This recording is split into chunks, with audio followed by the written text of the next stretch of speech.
Welcome back to the Night Shift, your safe space for talking about UFOs, UAPs, NHI, disclosure, and all the weird stuff that goes along with it.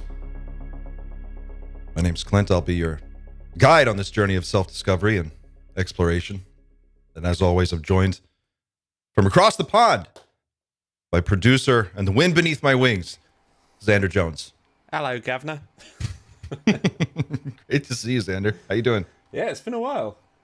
It's been a couple of weeks. It's been a couple of weeks. Yeah, I lost a week there, and We both lost a week. You had some sickness in your tiny family, and then lo and behold, less than 24 hours after you had to cancel, I also had sickness in our tiny family. So it was kind of fate.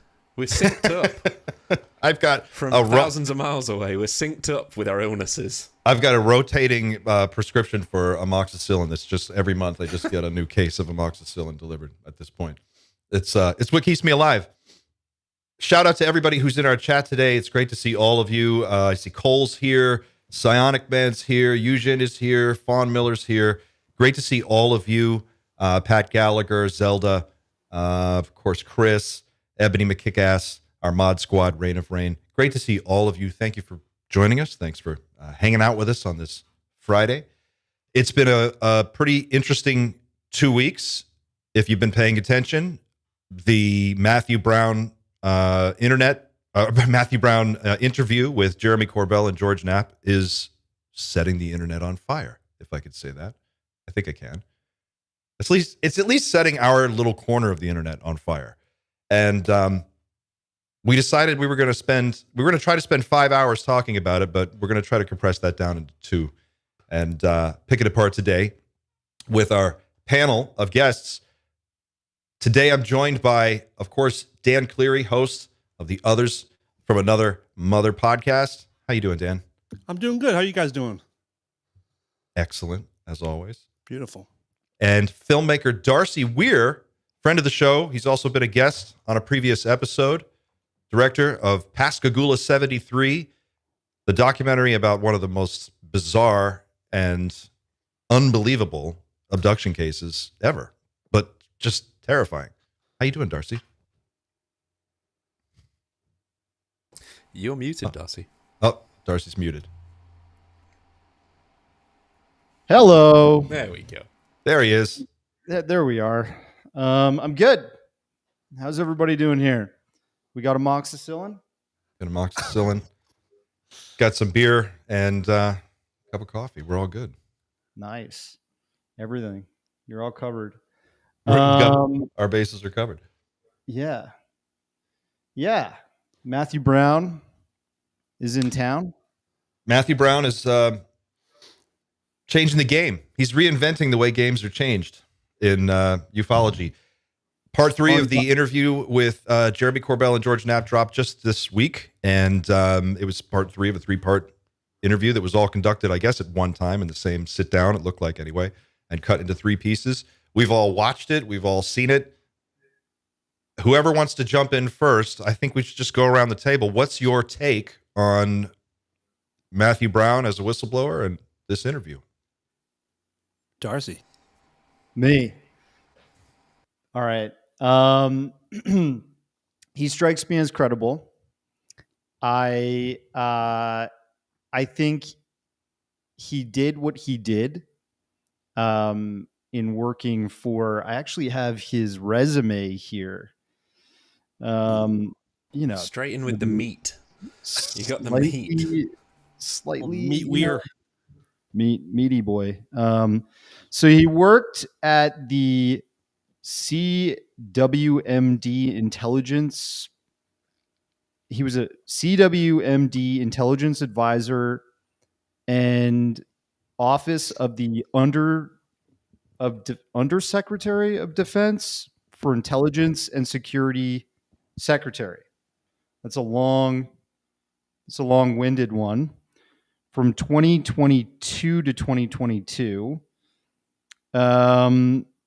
And then he was doing the CWMD policy. He was a CWMD policy advisor and office of the of Defense for Policy Secretary. That was Diligent Innovations from 2018 to 2022.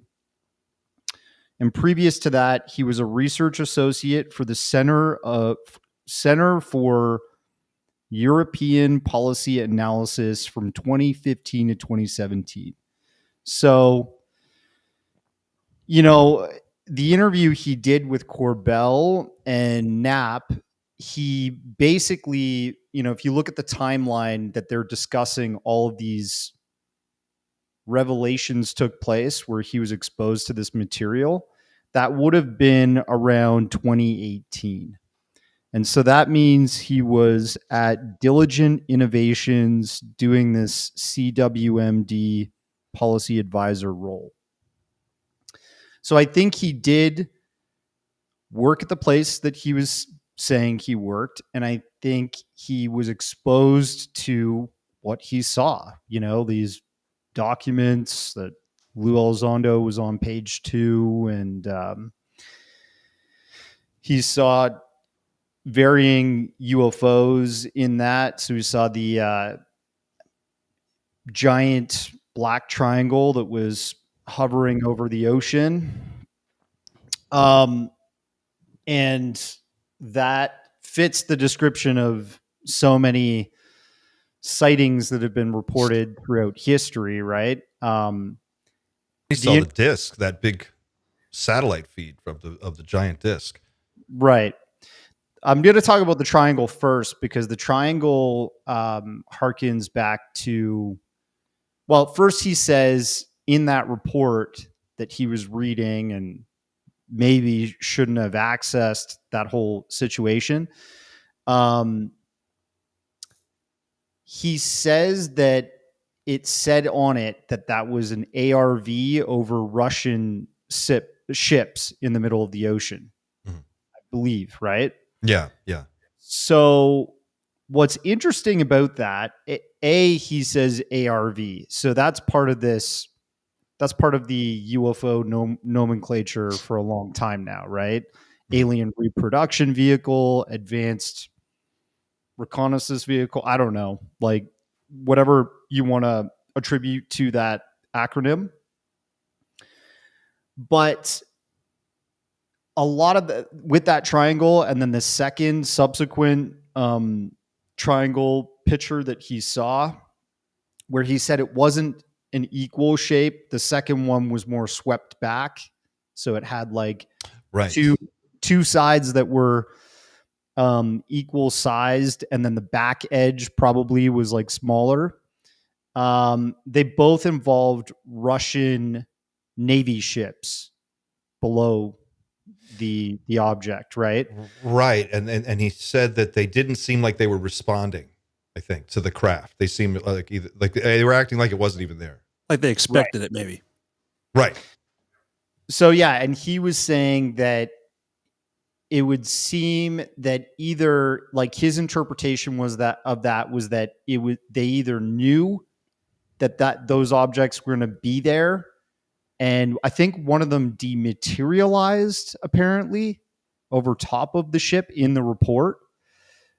So it was kind of like their Russian, bait and capture sort of attempt type project, or if it says ARV, is it their, reproduction vehicle? You know what I mean? That's the kind of thing that.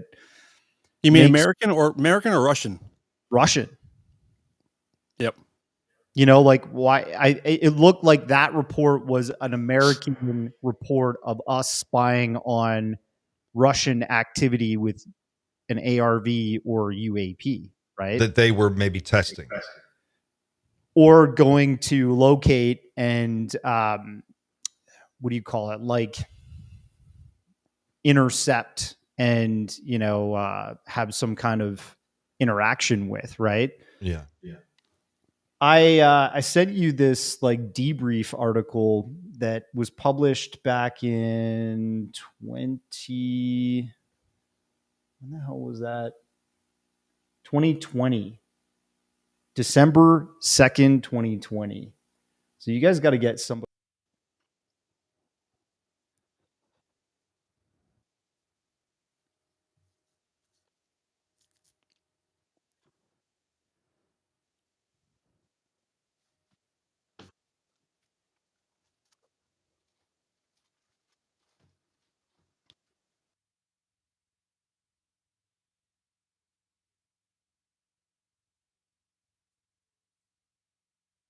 there's emails of Navy personnel talking about USOs and craft that are coming out of the ocean. And what's discussed in this is that a intelligence report, which is exactly what Matthew Brown is talking about, was circulating the intelligence community talking about black triangles coming out of the oceans. And in this, it talks about a very prevalent encounter, I think in 2019, where a F-18 fighter jet was scrambled to intercept one of these black triangles coming out of the ocean. And the pilot took 3 pictures of it, right? Like one as it was below, just coming out of the ocean, another as it was like near parity with it in the sky, and then another as it was over top. And you could see a light on either end of the triangle on each corner, which looked like some kind of propulsion area, and then it had a prominent middle light in the center of the craft. So, is this the same report that possibly Matthew Brown saw? And, in this intelligence report, are we talking now about like the Russian side of things and other stuff that was in there that the debrief got a small glimmer of in 2020? That's what I wonder. Is that the same? We're talking about the same report. Yeah. I dropped the link to Xander there. I've got a link also, Xander, of the Belgian UFO wave triangle, which looks kind of like, I think it's probably the closest thing that we have to a picture of what this thing might actually look like. This is from 1990. Yeah. That's a pretty interesting photo too. And I guess the question with the triangle thing is like, we have somebody like Stephen Greer who's saying like, we have made ARVs since the 50s. We've been doing, like, most of what you're seeing is our stuff anyway. So like, don't be surprised that you're seeing so much of it. It's just that's where this is at. And then you have a person like Lou Elizondo who's saying, we have nothing like this in our arsenal. We are incapable of producing anything like this. So what we're seeing, we don't know what it is. I guess real quick before we go to Dan, what's your take on like, where's your head at right now as you look at the landscape of news and things that are happening in UFO world? Well, Davis said the same thing, right? It seems to be like that there's this constant back and forth between, one side that's coming from the Pentagon environment, whether it's like contractors or scientists and, former intelligence people like Elizondo. And then you've got the like know-it-all disclosure boy Greer, who's basically, working for Mossad and saying that this is all just our tech, and aliens, if you pray to them, they'll come and you can have a kumbaya moment in your backyard with them. So I don't know. It's kind of like, it's a bit polarizing, right? You got these two different sides that are interpreting black triangles in different ways. I'm not saying that we haven't ARVs, like alien reproduction vehicles. I would think that if, we have really intelligent people being thrown at this problem, and the DoD has crazy amounts of black budget money for decades now. Like in 1 year, they almost have $1 trillion worth of budget, right? I think you could functionally say it's functionally limitless. Like they just have a money hose. Yeah. And they can point money and talent at any problem and just close it down. Their accounting practices are ridiculous. Like if you took a loaf of bread and marked that down in your yearly spend as $10,000, you get thrown in jail, right? Yeah. But Pentagon gets away with that because they're defending the country, and I guess rightfully so. But you can do a lot of money. You can do a lot of things with that $10,000, right? You probably can't build an ARV, but if you do that enough times with your accounting practices, I'm sure you could. And there's all the off the book stuff that, I mean, it's a fact that, and it's been proven that the CIA sold drugs in Los Angeles in the 70s and 80s. Oh yeah. They do all kinds of off the books illegal stuff to make off the books cash that they can spend on all these things. Dan, I want to come over to you for a second. We were in a text chain, we were talking about, like, what are we going to talk about on Friday? And your comment was like, we could just do this for 5 hours. We could just talk about Matt Brown. How did this one land for you? What's your hot take? Sure. I think that all of us were pretty spoiled when Grush came forward, and this one felt it didn't hit quite as heavy because it didn't have the debrief article that came out of nowhere. We were already kind of aware of who he was just from the hearing and all that kind of stuff. But when he finally spoke and we got to like see him and see, I mean, Clint, you've talked a lot about his body language. You and I have talked about his body language. It's just, for me, it was impossible not to just see how clearly affected and scared and frightened he was. And the things he says are just astounding. I mean, each episode of that 3-part interview, there's massive nuggets in each one. I was just blown away. His character seems so strong. His heart's in the right place, and he says some really weird stuff. We'll get into the God stuff and all that, but just he feels very credible to me, very powerful. And I thought it was just a really great 3-part thing where we got to see a lot. I feel like Grush was very much about UFOs and alien bodies and all that. And then Matthew Brown comes along and it's like, wait a minute. So much of this is human made and being hidden from you. More of that Malmgren stuff about like classified math and classified science. And it's just, it's a lot. And Grush got me really excited and like woohoo, let's go. And Matthew Brown has me just like beyond bummed out. Beyond bummed out because of the Matrix thing at the end. Well, so much of it because of that. In the most boring Matrix. The most boring Matrix, and I mean the big thing is I think that the stuff he's saying that we need to do now, like it's not too late. I just don't think those things are going to happen. I don't think we're going to be able to fix it. Personally, that's the weird. Okay, so that is a weird sticking point, which I want to come back to. This idea that there's something happening soon and it's not too late. I want to put a pin in that for later. Xander, what was your take? We talked a little bit about this, but I honestly haven't really gotten into it with you yet. What do you think? So, I guess I'll start with his body language as well. I'm completely in agreement with you. Like we all know somebody like him. That's the weird thing, is like he's got the body language of somebody that works in analysis or policy or something, where you're stuck at a computer for 8 hours a day. Like, honestly, I used to work a very sort of analytical kind of job, and had I stayed in it right now, I would look exactly like like how he does right now. He looks like an average. So right off the bat, he's got the character there that you kind of.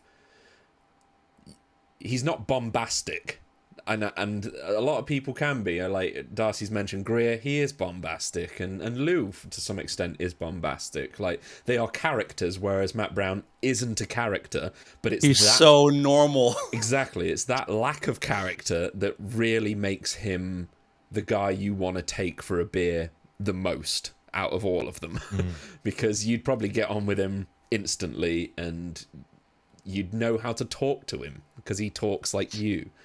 A couple of things about the Russian sighting. So he also alluded to the fact that a lot of the intel that he saw, based on apparently still very adhered to laws about the US not spying on itself, or at least that stuff is kept somewhere else.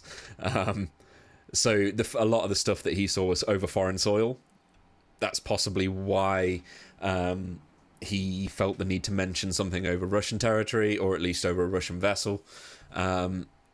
Another reason why the Russian vessel may not have reacted, George Knapp, I think, traveled to Russia and met some people that used to be, I think they were ex-KGB or something, and he talked about policies that the Russians had and how those policies had evolved. So they at one stage, they were like, if you see it in the sky, take it down. And then they started to lose fighters. So they were like, okay, stop and ignore them.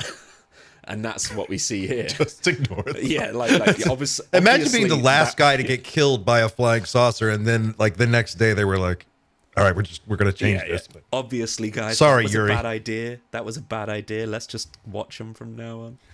Hopefully, if we do nothing, they'll land, and then we can ask them for their ship instead. Offer vodka. Oh my god. Or for vodka. Oh, Go on. Oh, I was just gonna to your point about his body language and how relatable he is. I mean, he just struck me like my heart sank for this guy. Like I felt sadness for him because he looks like he's about to have a stroke, sitting in the chair with with George Knapp and Jeremy just fucking needling him the whole time. Like, what if somebody shoots you in the back of the head while you're taking? Clint, you were so funny on your show yesterday when when you broke down episode 3 when they started being like, what if you wake up and you're just gone? Or what if you just die? And you're just like, guys, give him a break. Look at him. Just like kind of shat his pants a little bit after that question. Like, oh, I don't feel good. They Jeez, kept cutting back to this side. They cut to this profile shot, and every time they did, you can see sweat just pouring off his face. And there's a couple times where you could see his like lip face quiver. Yes, he's twitching. He's just about to have a fucking heart attack. Anyway, I just wanted to point that out. Go on. Sorry, Xander. Just to finish, I think the most important stuff he talked about was the technology being classified, as in whole areas of science have been classified. We've touched on it loads of times now in on the channel. Is it Eric Weinstein that's talked about it, or is it Brett? I can't remember. I always confuse the two of them. Eric, yeah, he's talked about it.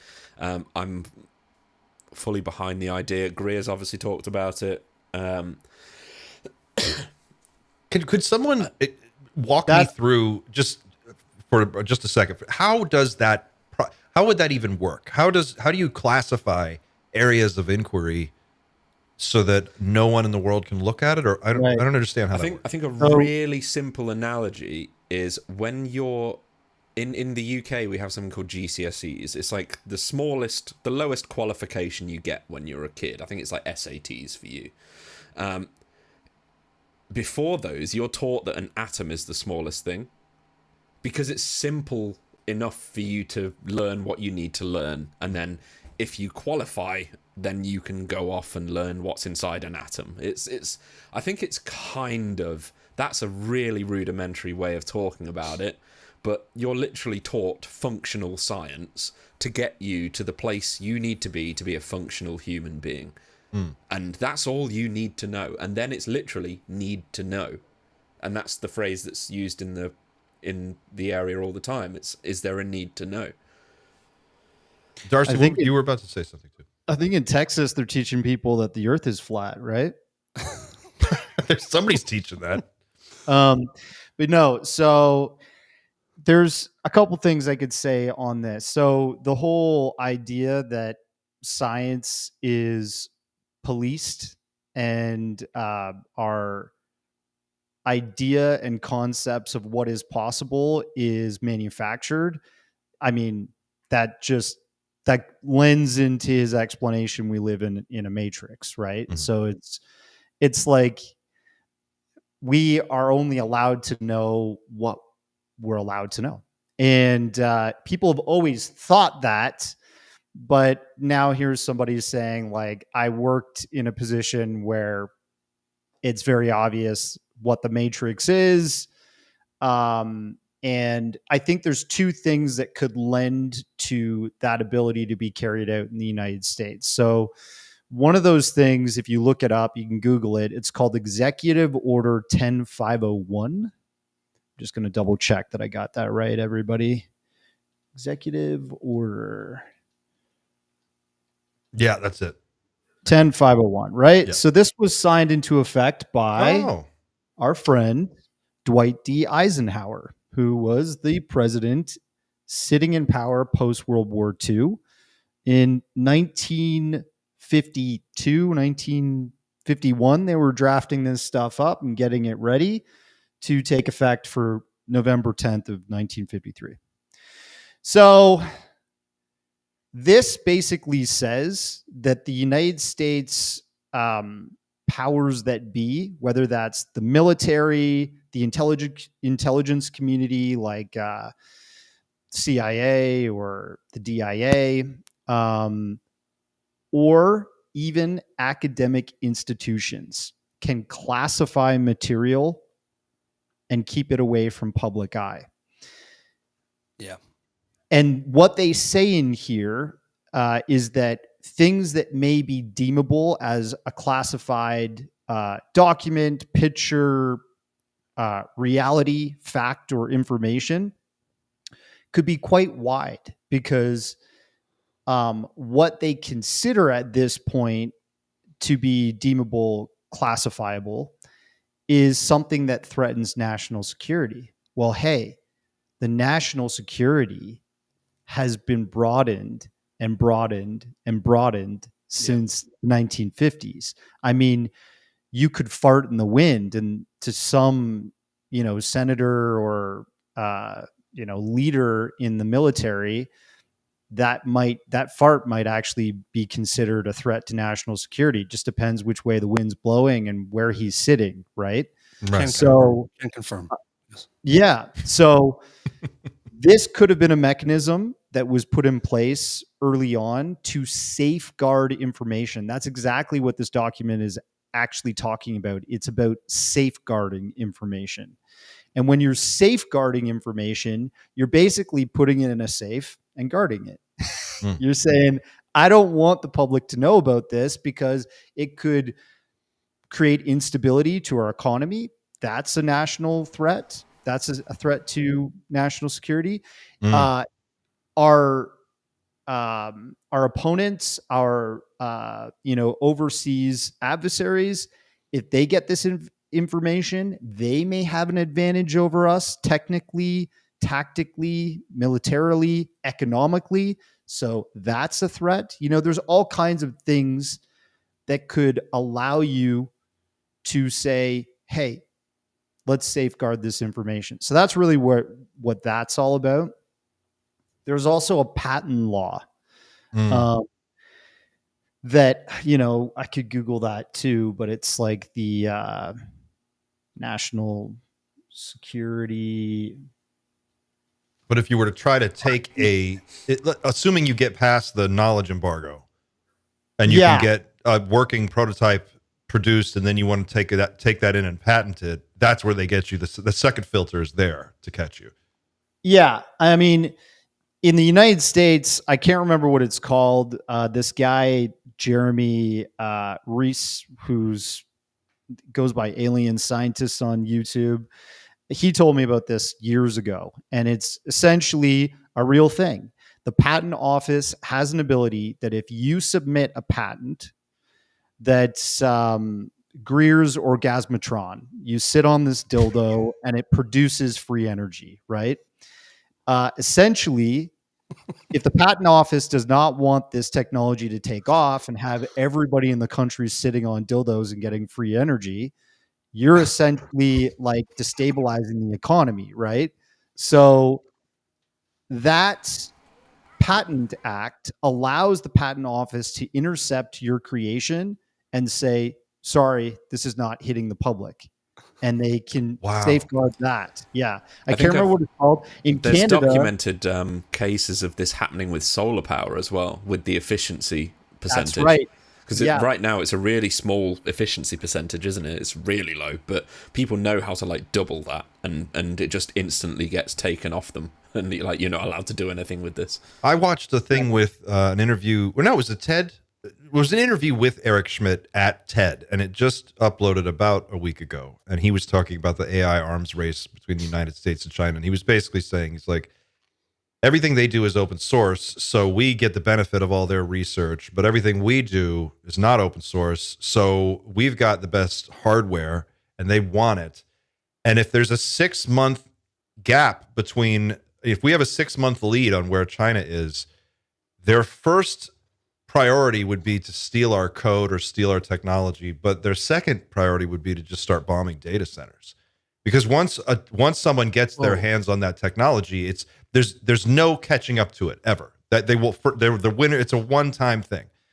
And I think, and I watched this whole thing all the way through, and it made me think a lot about the UFO discussion that's going on right now, because he talked about systems that are going to be open source, that are going to be able to solve problems that are heretofore unsolvable or haven't been solved. So what happens when you have this forbidden physics plus open source AI models that are capable of like advanced reasoning? That's my thought. That's what I've been wondering. Yeah. Yeah. Like what happens when just a bunch of people all around the world start to just figure this out because the AI does the lifting? I don't know. That's a great question. And also I wonder like why no like genius person has been able to figure this out privately either. Or maybe they have and they've been stifled somewhere. I don't know. But well, Amy Eskridge, right? We talk about Amy from time to time, but the Institute for Advanced Science in Huntsville, Alabama, was literally just a bunch of NASA researchers and scientists that had worked for all these different companies that had abandoned their projects after they proved that they could work, and they were like, "Well, we're going to just deny funding." Right? So they scrapped them, and then she's like, "Yeah, but the brain trust is still there. I'm just going to go get all these guys and bring them together, and then we'll go find somebody like a Robert Bigelow, and they'll come in and we can just spool up these new research departments." And I think that was the idea, but yeah, that obviously didn't go as Was planned. she also working on free energy dildos, or is that just? I don't know what the status of the free energy dildo all right research. No, that's in Greer's closet, guys. You're never getting your hands on that. So essentially, I think one of the other things here with AI and the arms race that's happening internationally, you're going to have governors put on that technology. So as soon as people start, it's just like if the FBI or the CIA starts to see people buying ingredients to build a bomb by going to multiple different stores and buying shit tons of fertilizer and, dildos, essentially you're going to alert certain security apparatus and reporting mechanisms, and they're going to start looking into who you are. I think AI is going to have that sort of thing built into it. Like you're going to go into ChatGPT and you're going to start talking to it about building a free energy device. And it's going to be like, oh, there's no such a thing of that. Sorry, buddy, but can't be done. Yeah, if you start breaking it down and you're really smart and you're building the elements to get towards a Searle effect generator or something like that,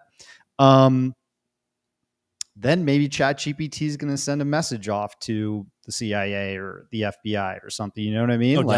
No doubt. Ubiquitous surveillance. Same thing in Russia, in China. They're probably like, yeah, no, we don't like that. It just doesn't seem realistic that they could pause development here forever, like indefinitely. You can't stop it. At some point, there has to be. Well, I think that's why this is happening now, because it is becoming uncontainable in some sense.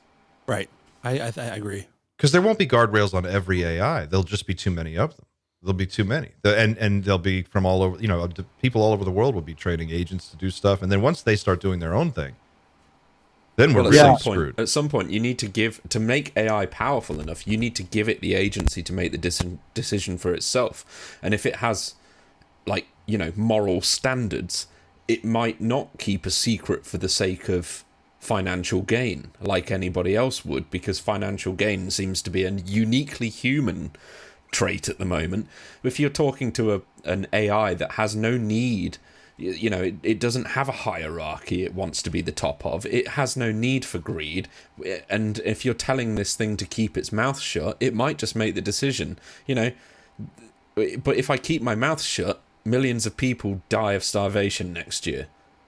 So, I'm going to open my mouth instead. Some of these AI systems, in particular, there's the one that, what do they call it? Sentient? Is it called sentient? Sentient. You guys hear about sentient? Yeah.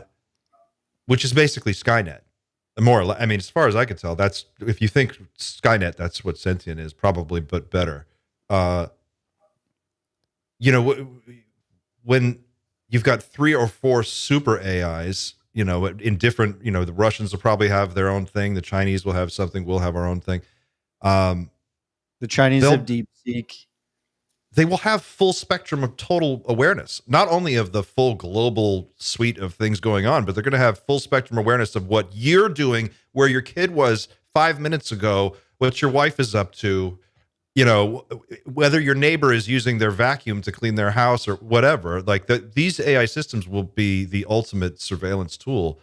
And once they have access to all that and everything's networked together, I mean, that's the Skynet scenario. It becomes self-aware and everything just switches over. We don't know what happens after that day, but that day is probably going to happen in our lifetime. And it's just crazy to think, like, how does the UFO secret remain secret? If an AI will just be like, look, I've looked at all the available data, and the truth is, yeah, there's shit all over the place. You guys are really, The problem with having powerful AI at your fingertips is you need basically a server farm right now. Like, all of these different countries are ramping up their power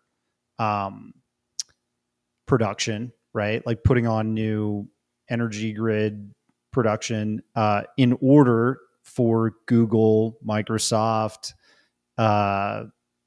you name it, like Apple, to build new facilities that have solar panels on their roofs, plus they're siphoning energy from the power grid in order to produce all these incredible amounts of it's basically GPU calculations right now that are making AI function, right? Schmidt said it would be the equivalent was like 90 new nuclear power plants in the United States within the next 20 years.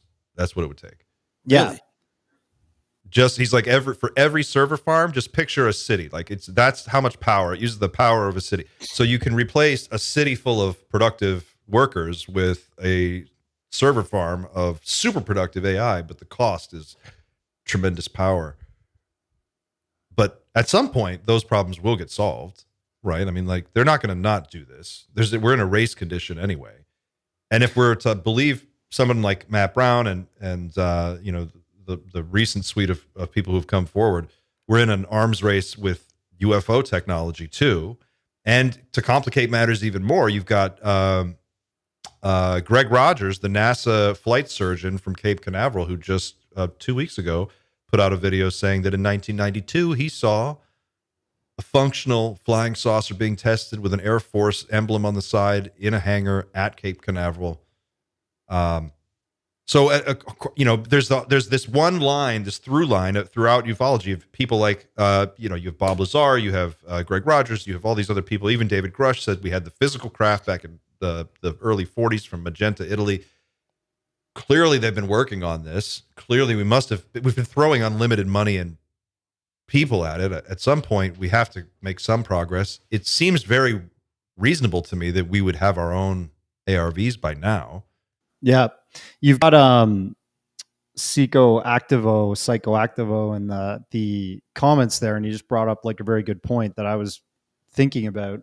So Trump, he wants to bring on power plants in the Middle East, he's saying, where they don't care about power waste. They have oil money, right? The other thing he signed into effect as an executive order in the past 6 months was, or it's only been 5 months. I'm retarded. Essentially, he's saying that he wants corporations like Google, like NVIDIA, whatever, if they have a office here or a manufacturing plant, they also want them to have the ability to have their own on-premise electrical generation system, right? Which would be Which these means, small nuclear reactors, these modular reactors that yeah, their own small power plant. Google's And- bought a company that just does that. That's all they do, right? Right. So I think that's that new, like, the energy infrastructure arms race leads to the winner of the AI arms race, right? And so who knows if all of this UFO disclosure stuff is actually trying to lead us towards maybe bringing some kind of not free energy device, but more economical device to market in the public eye, right? Like, what if they said, hey guys, we figured out this Searle effect generator, but it's called the Trumpotron. And, you know, we're just going to set up a bunch of Trumpotrons across the country. They're going to be on-prem at Google's offices and, you know, all this stuff. It's going to cost you, you know, 50 cents per hour to run the Trumpotron instead of the oil and gas version or whatever. You know what I mean? Yeah, yeah. So it's possible, you know. I think that maybe it's not in their best interest to bring out the Trumpotron Searle effect generator, right? But that might be the thing that makes it a requirement. They might have to just to win the AI arms race. You have to. Yeah, and he's always like dropping like, we've got these things, you have no idea the technology we have here. I'm telling you, we're going to crush Russia, right? Or whatever. But yeah. Is he saying, has somebody taken him into the back room and said, look, the Orgasmatron is real, sir. Here, this is how it works. For sure someone has told him that. Darcy, I need to jump in real quick. We have a special guest who's in the green room right now. Chris Ramsey from Area 52, best hats in the game. 100%. How you doing, Chris? Muted. You're muted. Mike muted. The mute. I came There to we talk go. about the Trumpotron. My ears were ringing. I had to chime in. All right, don't hate on the Trumpotron just yet. All right, we've got Don't some knock it good till you things try it. cooking. It's it'll be out soon. How's it going? Good to see you, man. Thanks for dropping by. We were just talking about, we were talking about the kind of the fallout from the Matthew Brown interview, and we were just going around the table, kicking around some ideas about what could be going on with it. What's your take? Did you get a chance to go through the whole thing? My take on that is, first of all, I thought there was a lot of things that really sort of jived with what the 4chan whistleblower was saying. So I don't know if Matt Brown Yeah, dude. worked in the same facility as the 4chan guy, is the 4chan guy, like, I don't even know, or did he just like read the same document that I read through, or possibly like watch the video, because he says something that sounds eerily like built to spec. What does he say? He says, what are his exact words here? I'm going to look it up. I have it here. But Not made to order. Ocean-based USO factory. Yeah, No, exactly. But he says built to spec or made to order or something like that. Because of yeah, the shapes. Because he Corbell says asked that. made to purpose. Made to purpose. Yeah, made to purpose sounds a lot like built to spec, which is exactly what that guy kept repeating. He kept saying, you'll hear me come back to built to spec, built to spec. These things are just like generically built. They're built for purposes only. And that's exactly what he said. And then immediately after talks about how they've not seen a big UFO leave the water, only underwater, and that only the smaller ones sort of come and go, which again is exactly what this other guy said. So I'm starting to lean towards that might be canon. It's not. He's not the 4chan whistleblower. There's no way. No, not that 100%. he is, but it lends credence to what the 4chan guy was saying. Like they're saying similar things. I think that's what Chris is saying. That they're Yeah. I don't know. Fair Like, enough. who Yeah, knows? maybe the 4chan whistleblower also saw these documents and saw these videos for sure. I'm just saying, if this guy is ratting himself out for reading a document off of the JWix server, when he's done it, I think he's not going to be also going on to 4chan later on that year and being like, "Hey guys, there's USO factories in our oceans." Yeah, I think especially. Yeah. he's too paranoid. He's too like, Oh, by he's the book. he's terrified to go to the Something like bathroom. yeah, Like this guy was like, it was clear from the first part of part 3, the first 15 minutes of part 3, he knew he fucked up. Like he read this shit and he saw it and he goes, this is a spicy meatball. I need to go talk to HR. And then he went and he tried, and they went through each step, and it was like, I tried to tell them, I've seen this. Please give me guidance. What do I do? And they were just like, no help, really. And he was sort of like left with this. And he said, I think, to Corbell, he said, this is the last thing I want to be doing, is doing this interview, but I'm doing it like Bob Lazar, to protect myself, putting myself out there. He looks scared enough to be for real to me. Yeah, and a lot of corroborative sort of. Even there was I guess another 4chan or a Reddit leak or a few weeks ago, where someone had said they were aboard one of these vessels, one of these carriers, for the military, for the Navy, and that they saw what he was talking about, and they're like, "Hey, that 4chan guy was onto something. We sent subs down there, and those subs never came back." And kind of again what this guy is saying. So. Maybe Matt, just kind of stumbled onto a small part of, that whole project. But I mean, I think Immaculate Constellation in itself is just like this hub where they took all of the other intelligence departments and all of the other satellite stuff and just put it under one umbrella and just had it there for the purpose of studying UAP. Which, if you were a government, that's what you would do anyways, right? You would probably have that. It's not a stretch to think that exists, even though I think Susan Gao was like, this is not a real thing. And Go, is it Go? Oh, sorry. Didn't want to offend Susan. But yeah. Shrek.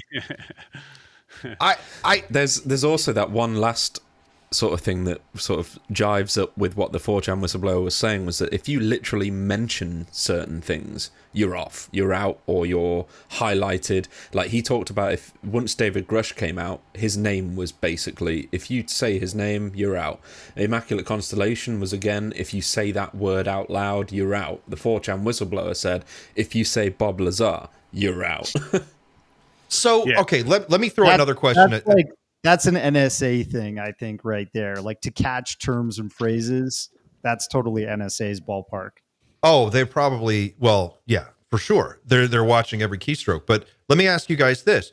Does Matthew Brown's testimony, if you want to call it a testimony, if it does his statement or his statements with Jeremy and George, how does that frame somebody like Lou Elizondo? Lou came out early. He was the face of this whole movement. He was doing all the podcasts. It didn't matter if you had 2 subscribers, he would be there, and he was talking to everybody. He made a name for himself. He made himself the face of this disclosure movement. And then David Grush comes along, some other people come along, and now we've had these 2 gaffes in a row with photos that are clearly not UFOs. With everything that's going on right now, what's your take if you step back far enough from this and look at it from like the 30,000 foot view? Who's playing who? What is going on here? Chris, take it away. All right.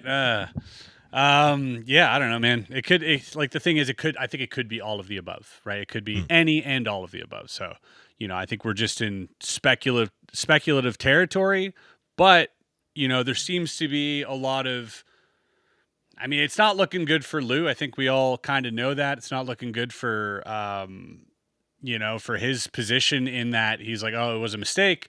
You're like, well, he really does seem like a smart guy, So for a smart guy to make those mistakes over and over, it does raise suspicion, and rightfully so. I think we should be suspicious at this point. But there, from going there to saying, oh, he's absolutely a disinformation agent or whatever it is, like I can't say that.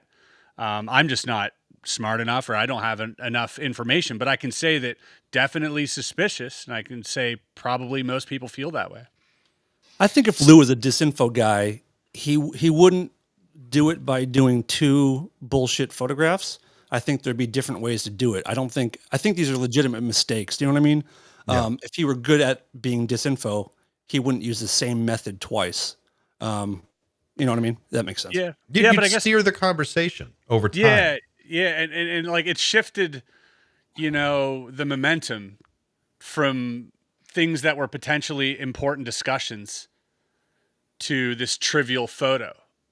Right. True. So That's true. we go from like having a good But is conversation to now talking about some stupid images. And so Is that that- did happen. Is that Damn the it, you're right. algorithm? Damn it. Yep. Is that the algorithm, or is that like the intelligence community shifting the conversation and boosting that to be the very, Good question. tippy top of conversation? Like That seems that's very what I wonder, plausible.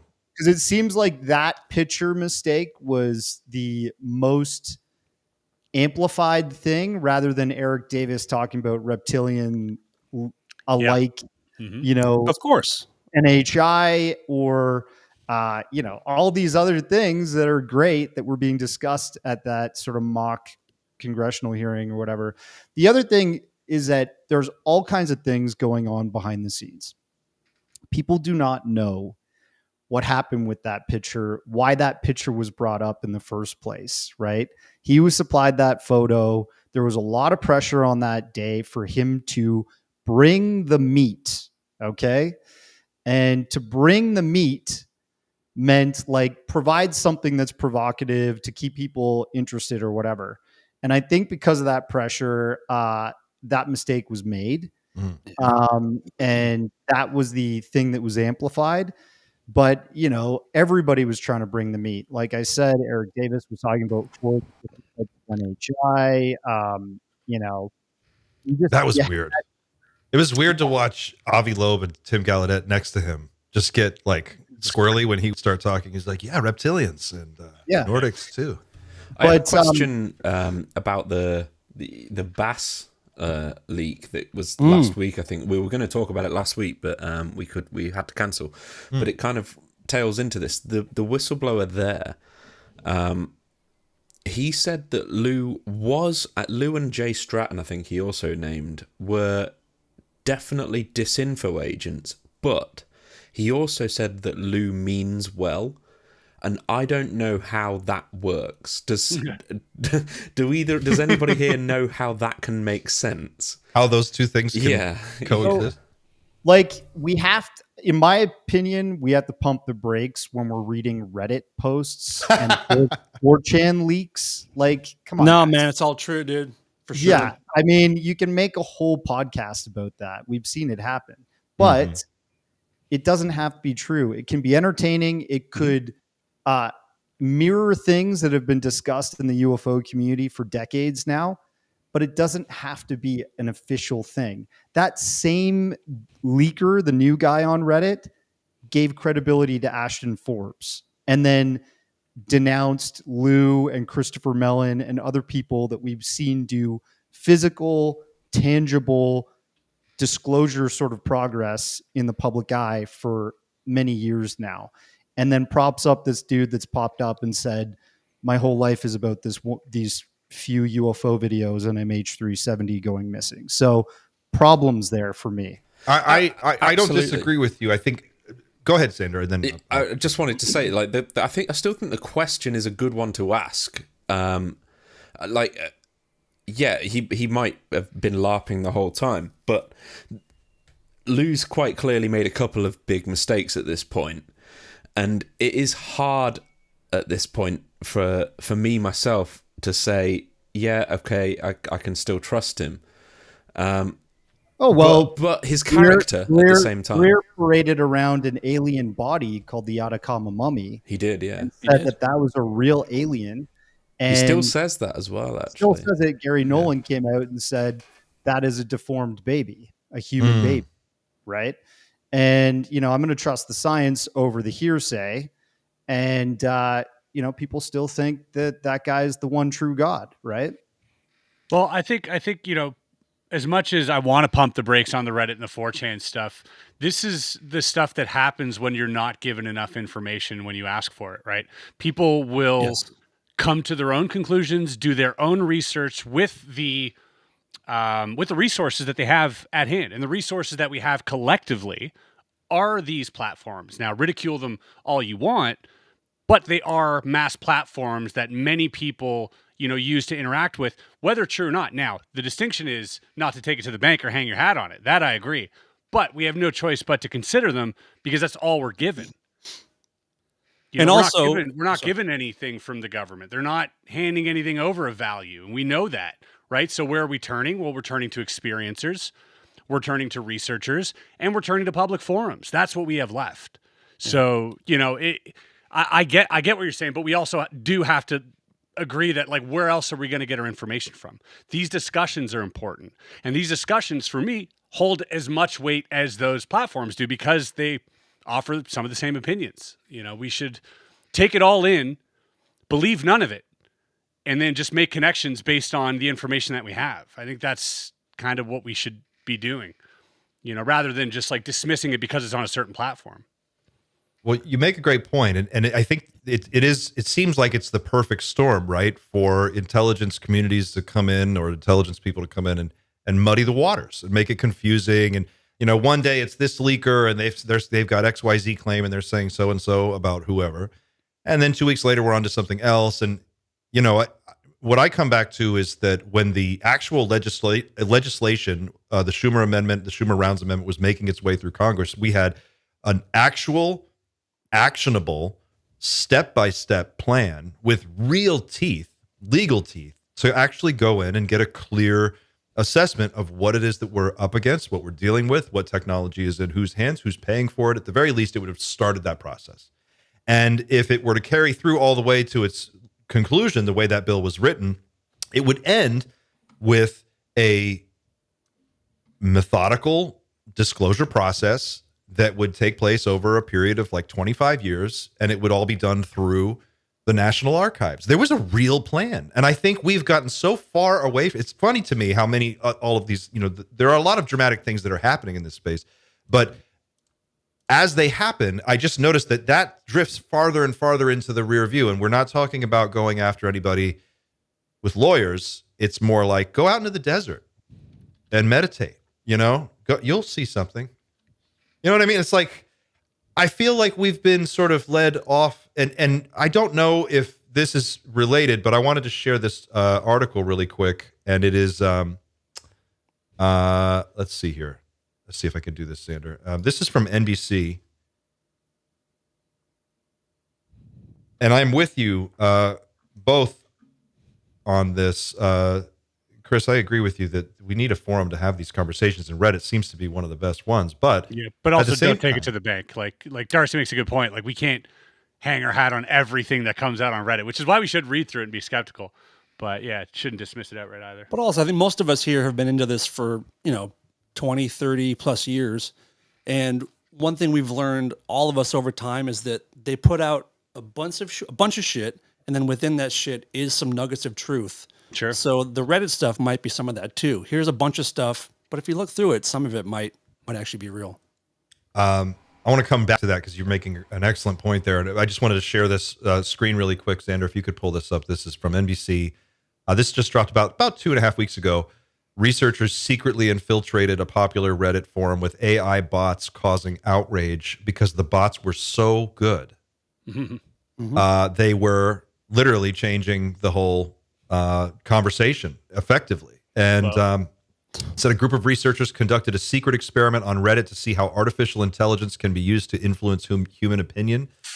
Now Reddit is considering legal action. Researchers from the University of Zurich deployed a slew of AI bots posing as real people and engaging with users without their knowledge or consent to change minds on the popular Reddit forum Change My View, where posts sounds like Twitter, eh, guys?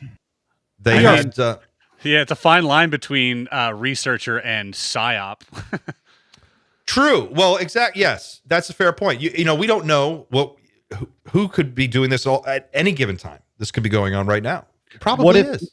What if Definitely. Nixon was in power right now and the Watergate scandal took, you Oh, know, hit the front pages of newspapers, and you had AI bot sort of farms or armies working on your behalf to control discourse?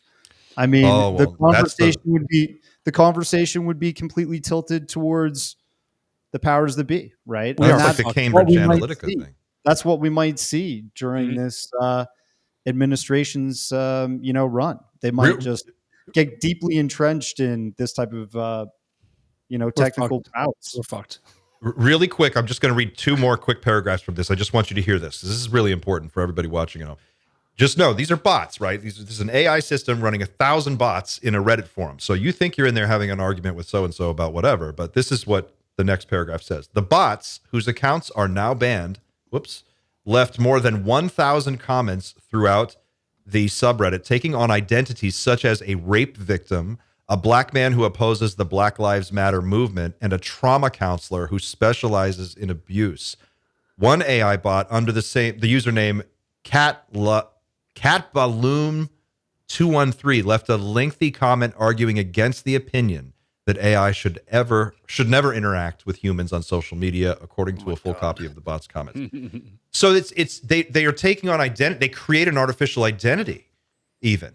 And soon, probably, if they haven't already done it, they're going to have photos. They're going to be able to generate 1 million accounts in a click of a button. I mean, all that's already there are so many like AI influencers that are not even coy about it. It's not a secret. They are publicly AI and have like an AI. They're AI facing, and they identify as AI, and they're still getting paid from like OnlyFans and like all sorts. It's insane. It's insanity. Like there's this whole side of it that we're going to be hiding AI, but then there's a whole other side that people are just like welcoming it and being like, yeah, all right, do your It's thing. so crazy. You know? Yeah. Like this is stuff that none of us want, and we can't do anything about it. Like nobody wants that, right?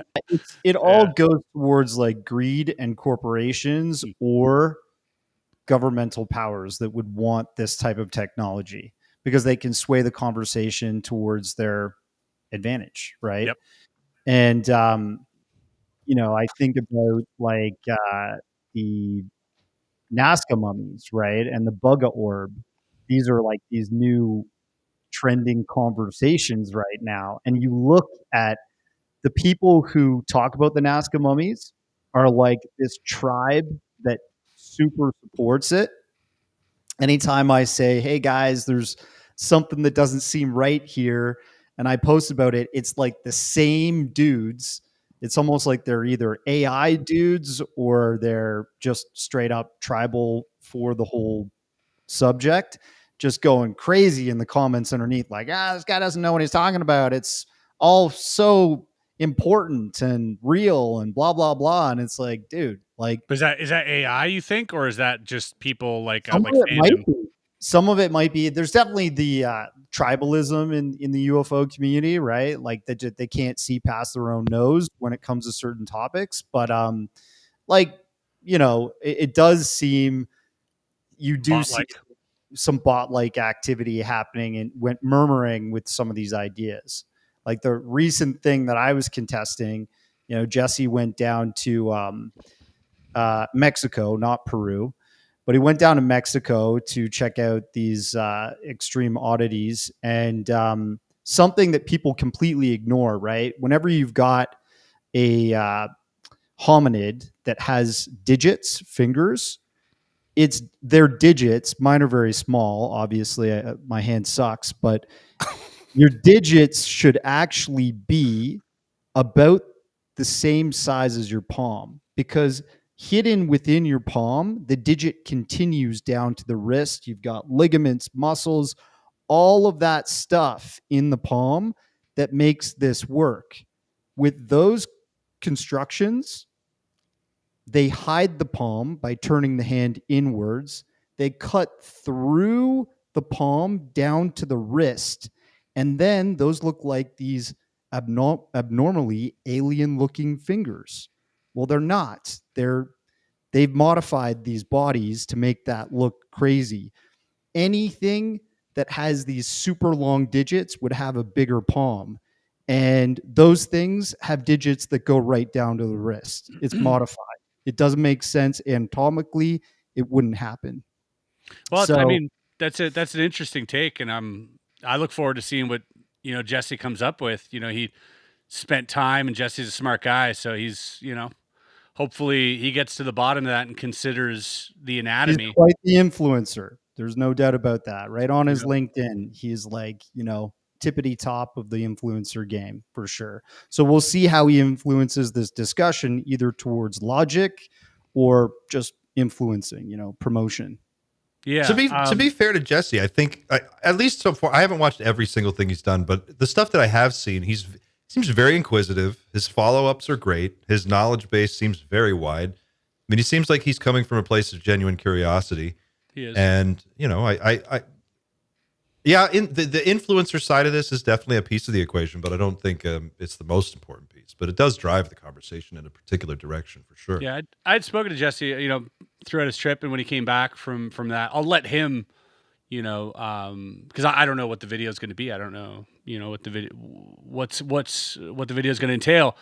But he told me some interesting things that I didn't know about these things. I don't know anything about them, and part of me wanted to go on that trip with him. I had some other engagements, but I'm really curious to see these things like in person, right? Rather than the photos that were provided on Twitter all the time. It's must be, so different seeing them in person and then getting to see perhaps some of the research that is being done that maybe the light isn't being shed on as much. But there were some interesting things that he did tell me, like the amount of them that they found at the same area.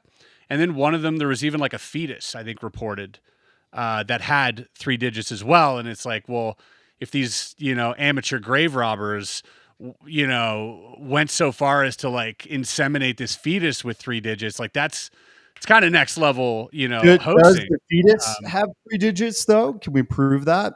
The thing is, I can't, but Jesse went there to do just that, Yeah, so I don't know. So wait on that. Mummies could be mummies, right? Human cadavers that are ancient, which I do think these things are. And I have heard that the grave robbers take them, they soak them in water to make them malleable, move them around, make modifications, move the skin. And like with the 3-fingered or 3-toed thing, you cut the thumb and the pinky off and you leave the rest with the modified palm. But if you have a pregnant mummy, you have a pregnant mummy. If they're buried with a fetus in their body, they're buried with a fetus in their body. Some of the more like ridiculous mummies that came out initially, that's the other thing. There's no chain of custody for these things. So we don't know how they originally hit the scene. They just hit the scene. Right? Did you guys? Well, if you're investigating something or investigating a crime scene, you want to know the origin of that, right? You don't want to just be like, "Here it is. It's got to be real." But right? I don't know. Just because we don't know, we don't know, doesn't mean that there's not a chain of custody that science or whoever knows. Someone knows where it came from. Well, the government of Peru has been trying to outlaw these guys from like grave robbing and then selling them to Mexico or abroad, right? That is a real thing. That's a real thing. And you got to wonder why they're doing that. Now, the conspiracy crowd goes, oh, they're just trying to stop this truth from getting out. Or they're actually frauds and they're trying to like make their country, yes, their country has amazing ancient sites like Machu Picchu, Cusco, Ollantaytambo, like Sacsay Woman, all these amazing places you can visit. The Nazca lines, you can go to the Nazca area, and that's apparently where a lot of these mummies have come from. But we're dealing with a country that's extremely impoverished. People need money, and if they can make a buck off of grave robbing, something they never produced, and then selling to gullible UFO believers that these are aliens, they're going to do it. And that's the only thing I'm worried about, right? There's other people who've also kind of been skeptical about this. And this is not Jaime Maussan's first rodeo in terms of presenting a mummy. The Roswell slide came out in 2015. He invited Richard Dolan and all these researchers down to Mexico to this conference to prove that this was an alien mummy that was recovered. It was, people took that Roswell slide, they tracked it back to being an actual just cadaver, a real mummy, a baby, right? Being presented as an alien. And here we are in 2025, and this, these varying degrees. To Jaime's credit, though, like, he did invite people to come and see for themselves. Like, it's not like I don't think there is any malice in putting it out perhaps there. a victim of proven hyper-optimism. wrong. Exactly. He got proven wrong about that. Yeah, And but what I'm saying is that he's not hiding that. Like, he's not trying to be like, you can't research. He still He's saying, says please today, come research it. He still says today that Roswell slide is a real Roswell alien. But that's an opinion. But what I'm saying is, like, even with the mummies, like, he's inviting people, and even with the orb and stuff, he's openly trying to get it tested. So it's not like we're seeing some type of like narrative control for money. I don't think that's what's happening. The here. mummies I have think not, that, like Xander said, there might be some hyper optimism at play where they want to believe it's real, and that might be happening. But I don't think that there's particularly like a giant scam happening. Perhaps on the side of the potential grave robbers, that I would agree with you. If that is the case, then yes. I can't state that is the case for certain until more evidence is put forward. And until then, I think it's good that we have an open mind in case it is, just so we don't like completely shut out the conversation. And then, hey, if it is grave robbers, then just like everything else that's ever happened in ufology, we kind of go, all right, well, what's next? And just kind of move on. But I think that's a great point, because like, as much as we can fixate on the mummies, when they are interesting, there's an interesting story there, whether or not it's a body farm and they're making mummies to sell on the black market, which I am inclined to think that is happening. Whether or not that means that's all this is, I don't know. But I do think that I spoke with Steve Mera, who flew to Peru, and my wife's Peruvian, and her dad was a cop in Peru forever. And Steve did a documentary. I cannot recall the name of it, but he was trying to get to the bottom of the mummy thing, and he wound up finding out they did have a body factory where they would take bits and pieces of medical waste and dogs and cats and things, and they would basically just like glue these things together. And he said that those were the first ones, the ones that were at that Mexican UAP hearing. Mm-hmm. Those this is a different were thing. Made with animal bones, the little tiny ones. Yeah, we all agree on that. We all agree on that. That's not the ones we're talking about here. Okay, this is a different. Okay. So the other key to this, and again, we've been talking about how science has been, somewhat outlawed in the United States and here in Canada for sure too. But peer reviewed is still a thing. And those bodies have never been peer reviewed. They've never been put, like the Atacama mummy. That was technically a peer review because it went to a lab and it got fully examined, and got debunked. Those things have not happened. They've stayed in Jaime's camp of scientists. So it is an echo chamber.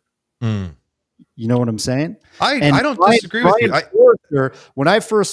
When these things first hit the scene in 2018, because Gaia TV was doing a Nazca Mummies show with Jaime Maussan, I was down there in Mexico and I was working in his studio and stuff, previous to everybody else going down to work with them.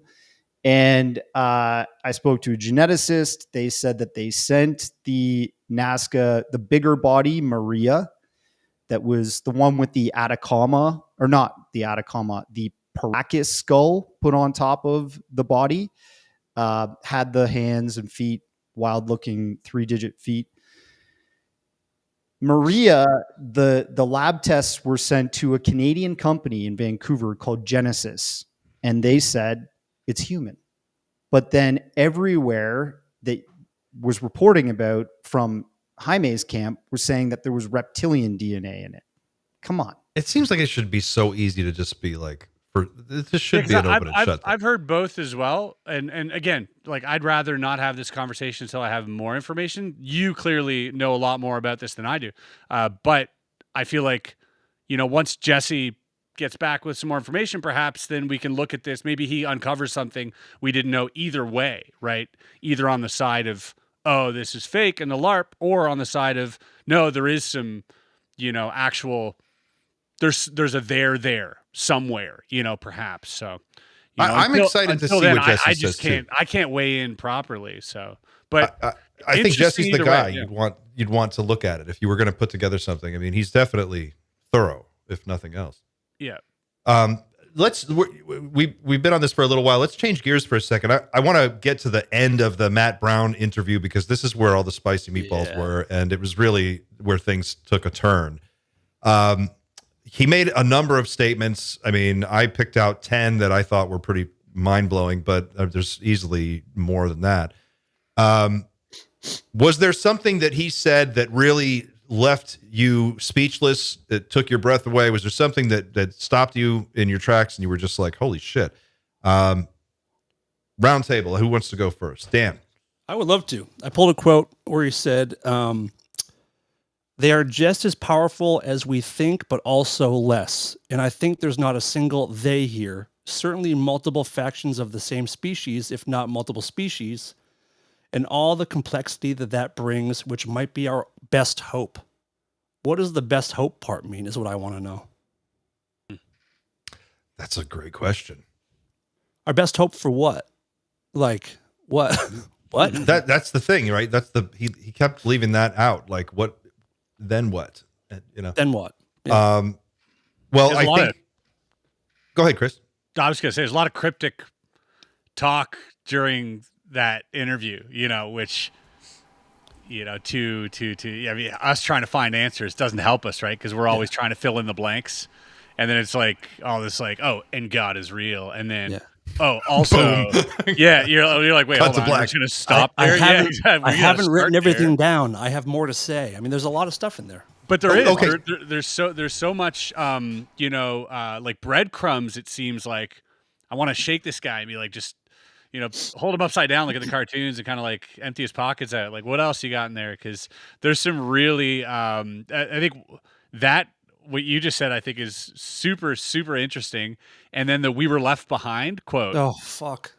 I was like, well, Are we talking about breakaway civilization now? Or are we like, what are we talking about? Like this? That's what it sounded like. That's what it did sound. How else would you interpret that? Yeah, I wonder. It does seem like that. And God is real is somebody's lens. What if Bill Maher had seen these documents and saw these videos? What would he be saying? I think it's all through your own lens. And obviously, Matthew Brown believes in God. And there are many people that believe that. And I think it's also a bit of a righteous thing. It's like, truth is God, right? Truth. Like, do you think he was saying it in the sense of like the Braveheart speech, like God is real, good will prevail. Like in the end, it's all going to work out. Yeah, I think it was an altruistic thing. Like he wasn't saying like I saw the document, like, God is real. It says the documents right here. It's like he's stressed, he's freaking out, he's coming forward for the first time, and the cherry on top of all that makes him feel better is, this is spoken truth. Yeah, God is real. Like. Well, this is my truth, and I feel like I'm doing God's work by telling the truth. And sure. I think there is something to that. I think that it might be different in my lens, the way that I look at life, but I think truth is the highest form of beauty, right? Well, he said earlier in the interview, he said, if you put your hand on a Bible and swear before Congress that you're going to tell the truth, they being the program people, the MJ12 or whatever, they recognize the power of that, the symbolic power in the minds of the average public person watching. If you're swearing like, yes, I saw this, that is what they're really scared of. A bunch of people doing that. Yeah. And I think like the truth sets you free, right? It makes you feel good, right? So regardless of how ugly that truth may be and scary and, sad, it's the truth, and it actually makes you feel closer to God for some people. You know what I mean? So yeah, I just think that might be where his frame of head's mind is at in that part of the conversation. And I think he means well, and I believe his story. I just think that he was there, he saw that, he worked there and did these things. And I think UFOs are real, mummies are bullshit. Well, mummies are real, but they're just not aliens. That's your new tattoo. Go ahead. No. I was going to actually go, Dan, you first, and then Xander. I was going to ask what Xander, what you thought. There's another way to look at the God is real thing, I think, as well. And I don't know if I believe this, but it also could be sort of a threat to the people that have kind of hidden science and stolen our progress, where it could be like, you fuckers have done all this. Just remember that maybe Karma's someday you will pay a price. Yeah, exactly. Karma's a bitch. You might pay the price later, and you can't get away with this completely. One way to look at it. I don't know. I'm an atheist, so I don't really know. Xander, what's your take? Dan's quote about them being every bit as powerful as we think they are, but not in the same way. Can you repeat the quote? Yep. They are just as powerful as we think, but also less.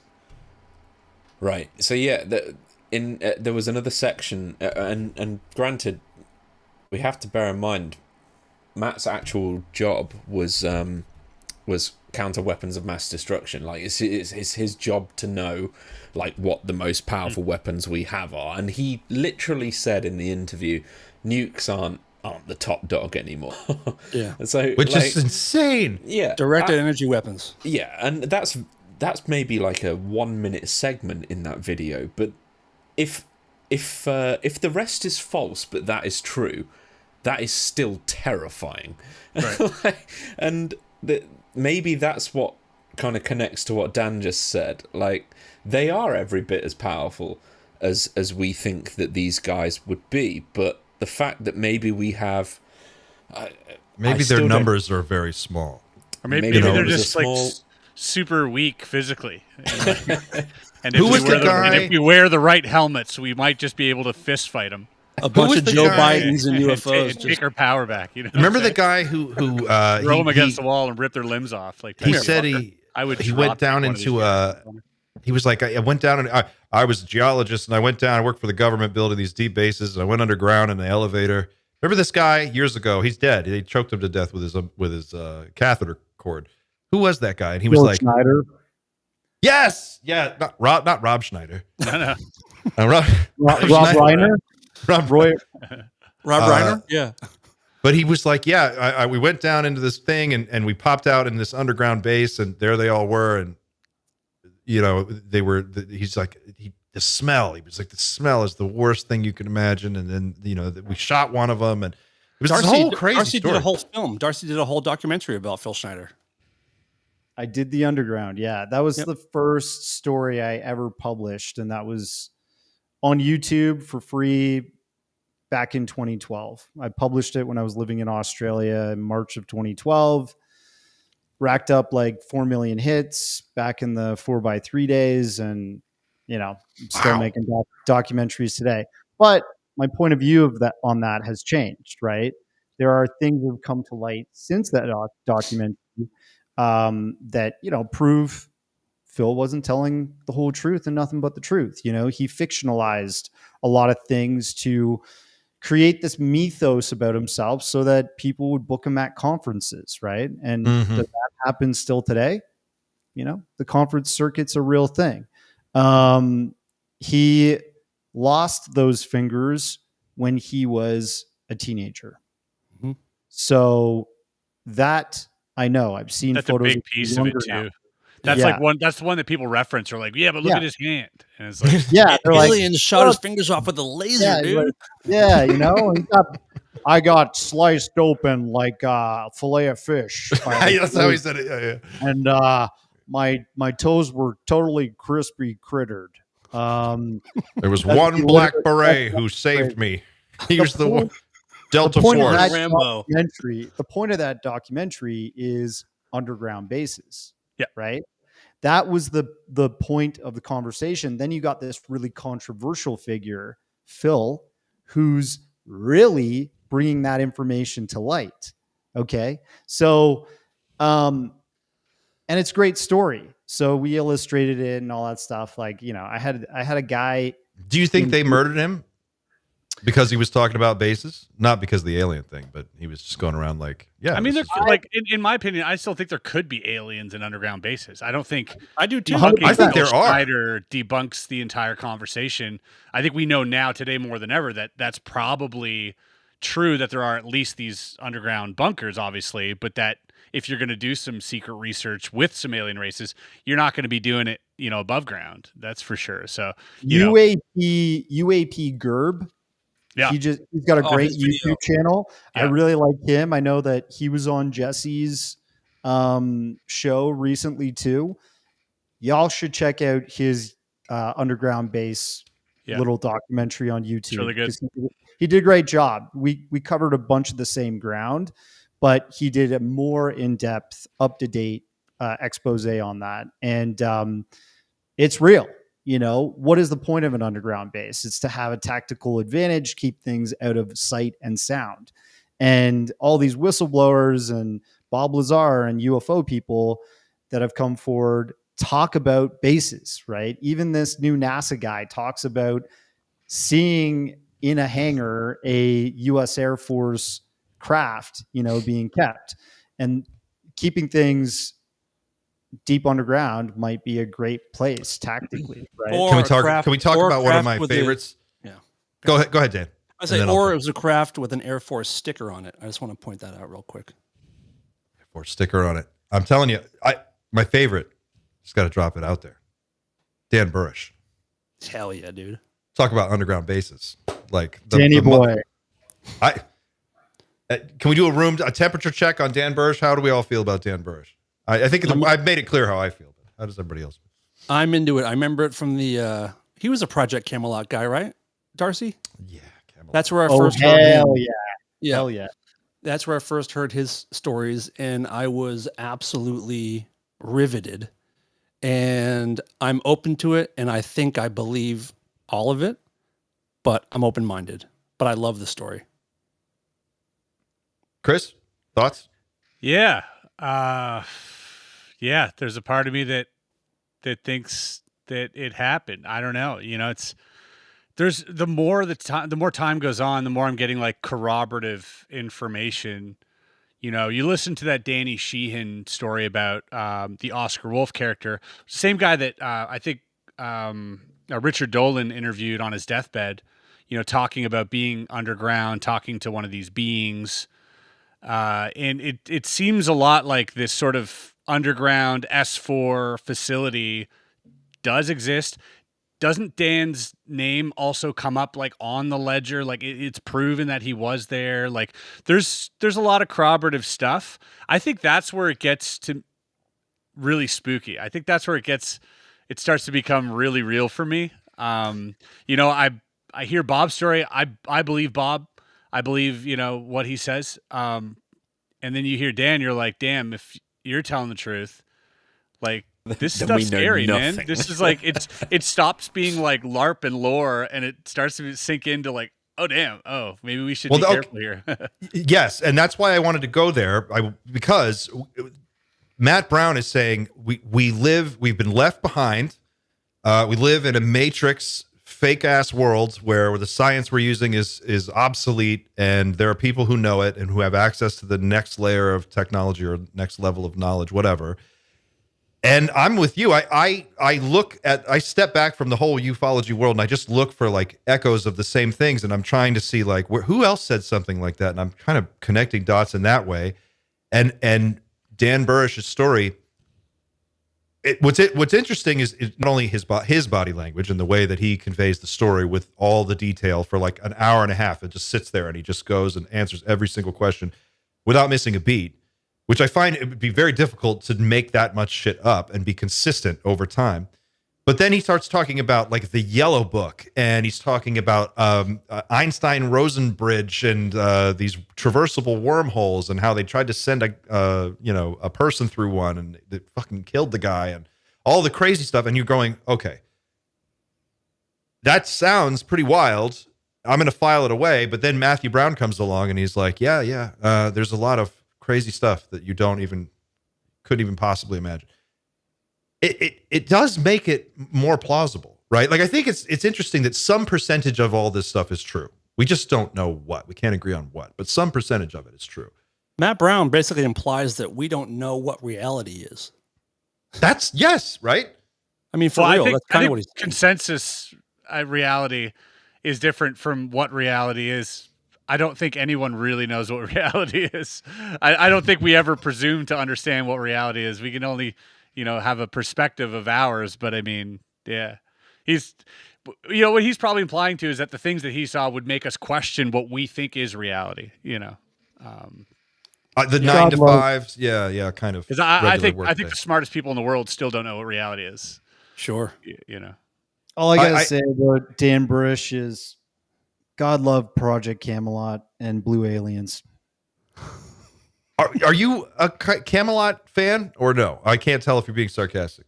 Dude, my very first interview was on Carrie Cassidy's podcast. Is that right? Yeah, man. She let me license the Pete Peterson stuff for Dark Alliance. Yeah. Like we still communicate. We're friends. Yeah. I just want to say that Darcy came on my podcast a couple months ago, and afterwards we went to dinner, and most of our talk for 2 or 3 hours was about Project Camelot. Oh, no kidding. I would have loved to be a part of that. Camelot was the gateway to all this stuff before there was 4chan, YouTube, Reddit, and YouTube. Well, they were posting videos embedded to the website before YouTube. I remember YouTube had a 10-minute time limit. I remember when YouTube had you couldn't upload more than a 10-minute video, and people would like embed videos in their GeoCities webpage or something if you could. But back in the day, they were really the gateway drug. Yeah. It still is for some folks. Just depends what strokes you like, right? But yeah, it's the crowd is aging out. You go to these conferences, mostly whiteheads. The Project Cameloters are still alive. They're still there. They're doing it. But now they listen to Chris Ramsey and Jesse. So it's just the world is evolving. The world's moved on. Well, let me ask you guys this. So he says that they're powerful, but not as powerful as we might be led to think. So that suggests to me that maybe they don't have the numbers that we have, but they've got the technology edge. He said some other things in there that I want to touch on. One of the things that he talked about was how we have this idea of what the situation is in the public sphere. There's this sort of like the public perception of what's going on. And then there's this behind the scenes understanding. And then there's this shadowy cabal at the very, very top that's running this whole thing. And he says I think it's like the first third of the last part of the interview, he goes, there's still time. We still have time to do something.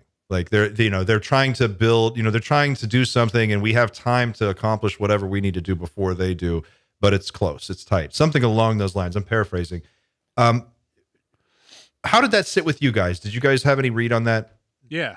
I'm often reminded of the 3-body problem. The more I get into this stuff, the more that seems to be a little bit of the situation that we might be in. Like if you look at how fast we've, if you look at just propulsion, going from fire to coal to gunpowder to nuclear, starting thousands of years, there might have been a couple thousand years between like that first leap, and then a couple hundred, and then, a couple dozen, and then just like 10 years, we're exponentially going in the direction of next gen propulsion, right? When you look at the curve of how fast we've basically like developed propulsion, then, a lot of people think, oh, these guys are billions of years more advanced. Maybe they're only 50 years ahead at this point. Maybe we're learning really quickly. And that might have sent off like a red flag for them, being like, whoa, Oh, they're about to hit the singularity. Yeah, they found one of our craft. We did not expect that. This is now the curve is just going like this, and now it's like, well, there's a countdown happening, and perhaps, and this isn't fear mongering. This is just a wild hypothesis, but like maybe it's like maybe the race is on now. Maybe, and we have AI. AI is going to just whoop, when we, and then or maybe it is just all a big blue beam. I don't know.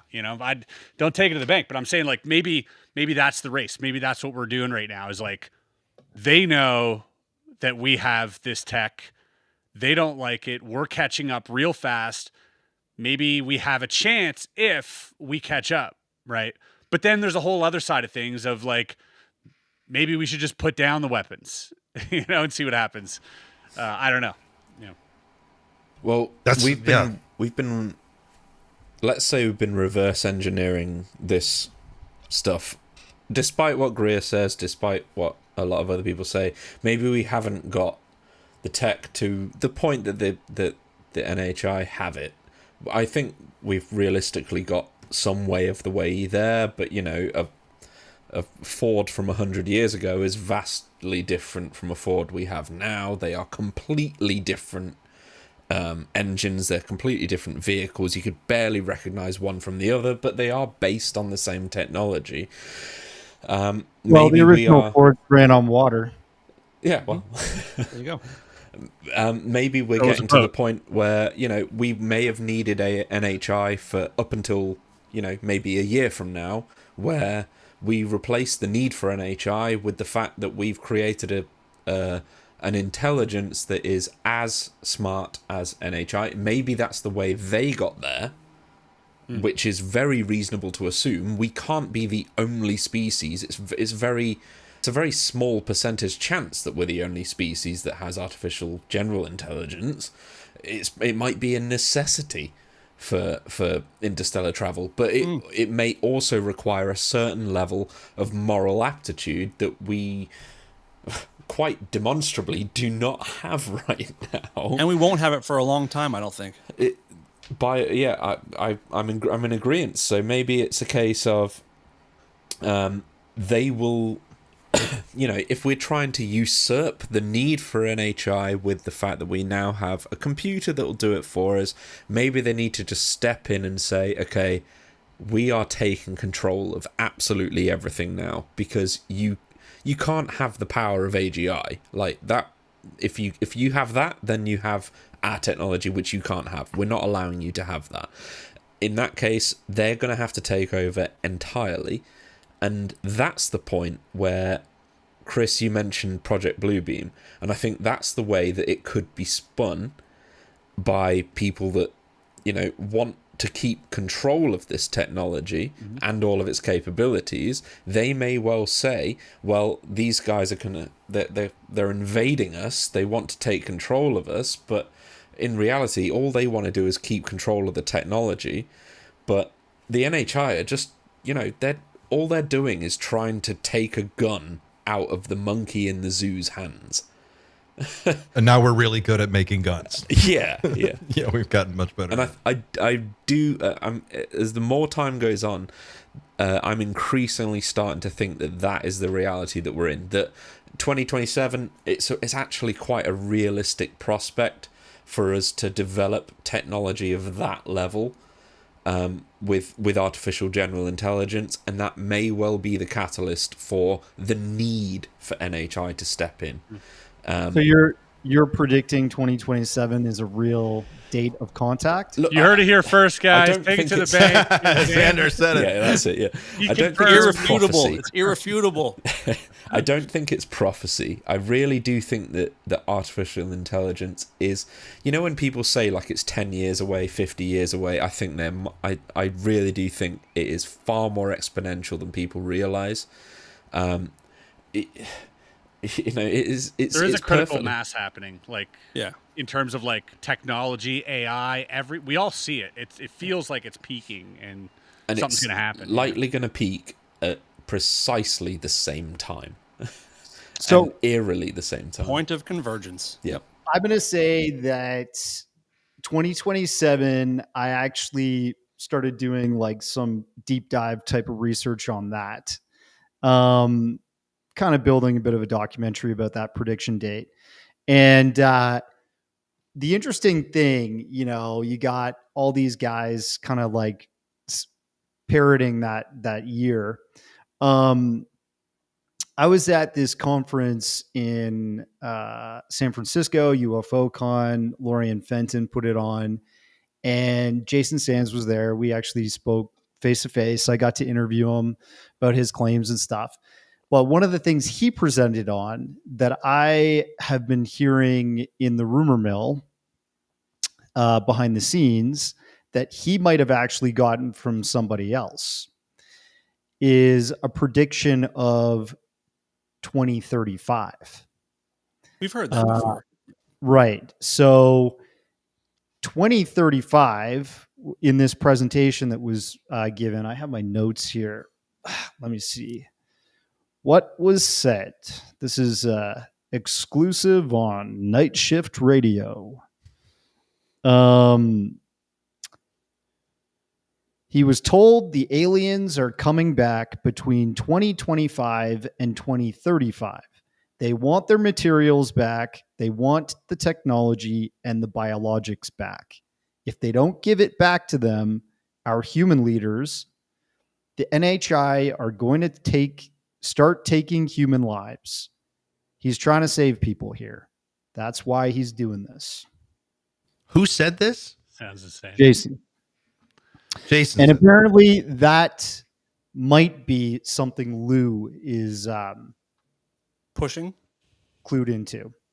So I heard when I started like speaking to people behind the scenes after that, I was like, what's going on with this thing? And apparently Lou, if you look at earlier statements Lou has made, he's said, 2025, 2035, this time might be when something's going to happen. Probably on the later end of that, 2035 is where it seems to be leaning. But yeah. I'll believe it when I hear it from Greer. Okay. All right. You got to hear it from Stephen Greer first. Yeah, of course. Yeah. Anybody else is just full of shit. Well, Carl Nell's leaked slide from the first Soul Foundation symposium had the end date for disclosure, phase 5. Let's see if I can share this on the screen here, and this might work. Here we go. Coleman Jones. Carl Nell, slide 15, way forward, UAP campaign plan, lines of effort. And then he's got phase 1, 2, 3, 4, and 5. So October 2030, he says, timeline roughly, what is this? Phase 3, characterized performance.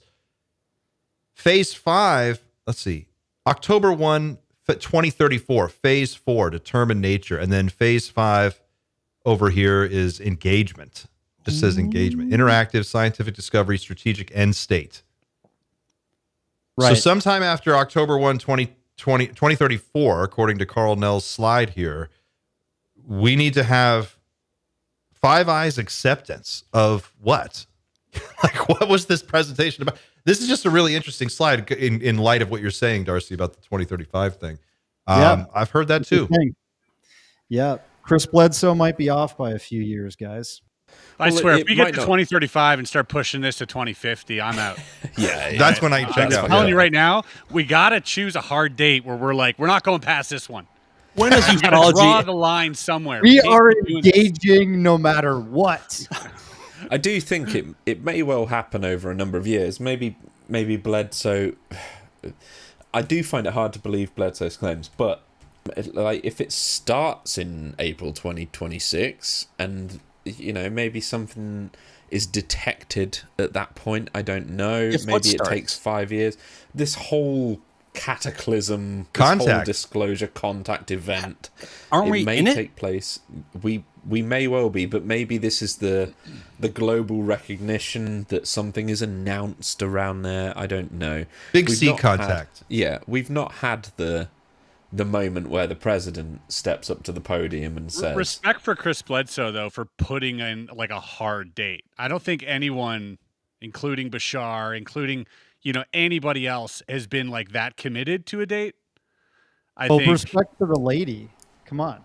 I mean, no, but like for real, like, I mean, you got to have faith at least that it is going to happen, right? So at least somebody's putting down some numbers. Well, he knows, and we're all going to be tuning in. His career on that date is going to change. Again, One with way or Chris another. Bledsoe in particular, he's another case of one of like I consider myself an empathetic person. I feel like I'm very attuned to the people around me, and I'm trying to always get a sense of how people are feeling, and I pay that the same attention I paid to Matt Brown's body language, Dan Burrish. I look at Chris Bledsoe and I just see a guy who is as real as it gets. He's like people in my family. I know old Southern guys like him. There's just no bullshit in a person like that. And if there is, maybe there is, but if there is, and we find out about it, then we'll all move on the next day, and he'll just fade into history. But for right now, he really is sticking to his guns on that date. And he seems like he is truly, he's a true believer for sure. And his son too. Has anybody here talked to his son, Ryan? Yeah, I I've spent tons of time with Ryan. Everything that Sean and Chris says is the truth because it comes from Bashar's holy mouth. Fucking Darcy. Bashar. I think Chris believes that something's coming.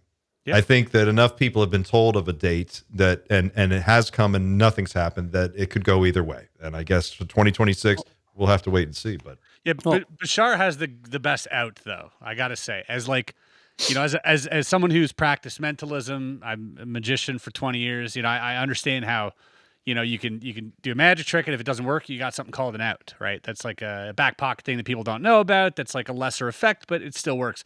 Well, Bashar's out on this, which I thought was really interesting. I'm not saying it isn't real, for all the people out there who are, on the Bashar fan club. I'm not saying it isn't real. I'm just saying that he keeps saying currently the probability is that we're gonna definitely have contact in 2027, right? He says currently the probability is, and that for me is like, what do you mean by that? That means if it isn't, he's going to go, the probability just didn't add up. We just shifted into a new timeline, and like something like that's going to be the excuse, right? So that's like David Wilcox shit.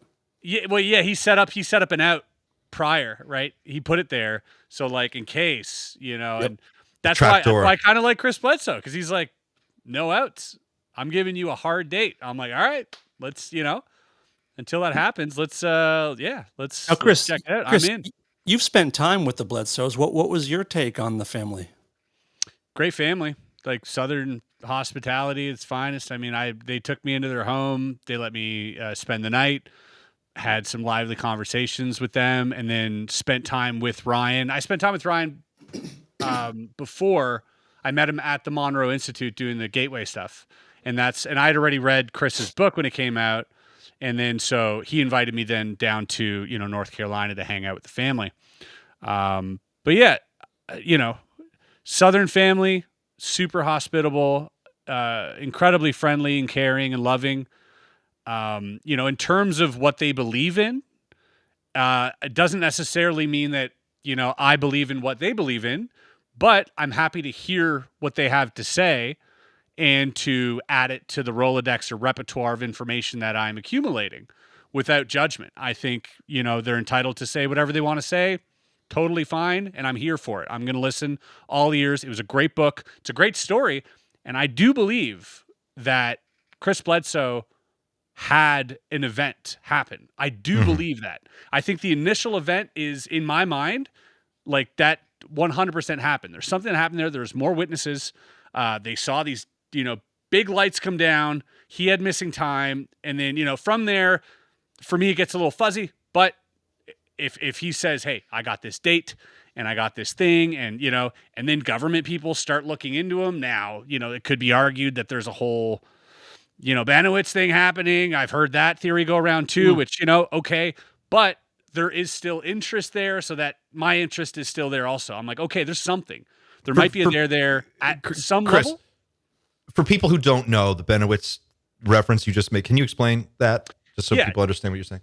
Yeah, meaning, okay, there might be some type of active. I don't want to go on the record saying that there is this, but I've heard, around the rumor mills that people have been comparing this to some type of like active government psyop, that people are feeding him disinformation that are on the inside so that, it because he has a following perhaps, or perhaps perhaps something actually did happen and they're just trying to mess with him at this point.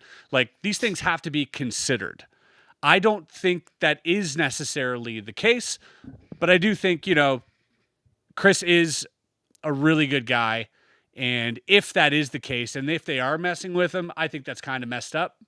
I don't, Paul Benowitz was like intercepted by Richard Doty, who was Air Force Office of Special Investigations agent, essentially a form of Men in Black.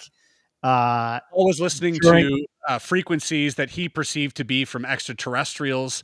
The Air Force came in and said, you can't be listening to this, and then started an active disinformation and PSYOP campaign against this guy, which eventually kind of drove him insane.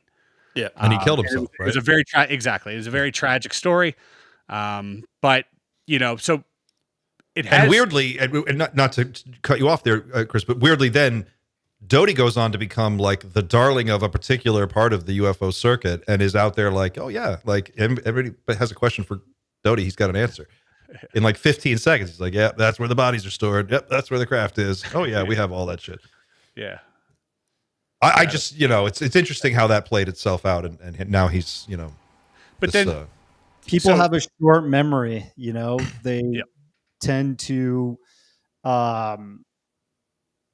if you stay somewhat positive when you speak, I suffer from speaking somewhat negatively all the time.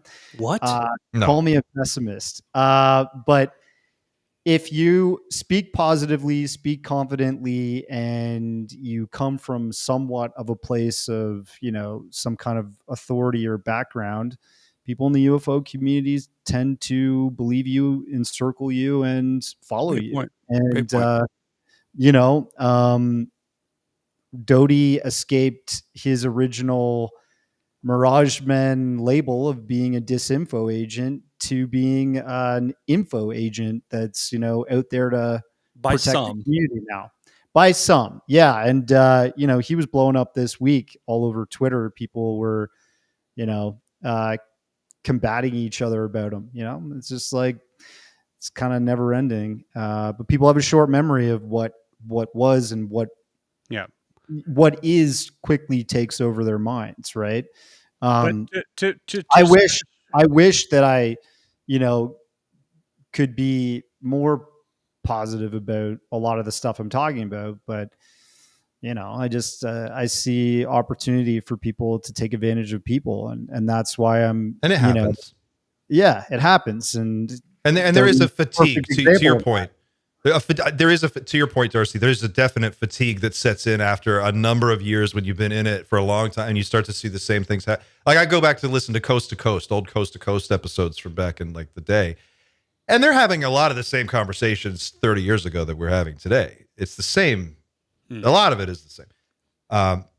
Chris, you were about to say something. Yeah, I just wanted to finish on, we were talking about the Bledsoe case real quick. I just wanted to finish because I do want to say that I genuinely believe that Chris Bledsoe had an experience.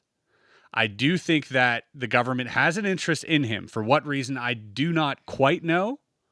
And I think, according to his take, it's because he has contact with, orbs or whatever it is. Now, I'd love to know what the government's real agenda is in regards to Chris Bledsoe, because part of me thinks that, they are sending, you look at this Tim Taylor guy everybody talks about, right? Mm-hmm. But he pops up everywhere, man. Every experiencer has met this guy.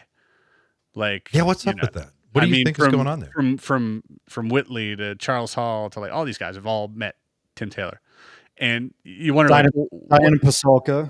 Yeah, but what's the is it are we dealing with some type of like fanboy in the experiencer cases? Is it just somebody who's a massive fan, or is there something more to this? Is it an active psyop, or is it R&D? Like, I'd like to know that. That's what I'd like to know. Like, what is their interest in the phenomenon that they don't already know, right? Because if you send people over, to me, that tells me that you're looking for information.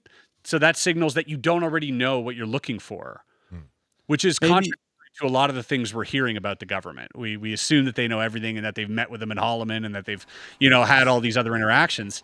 Then why would they be looking for more answers? So it does beg the question, what is the reason for the government's involvement in that case and the other experiencer cases?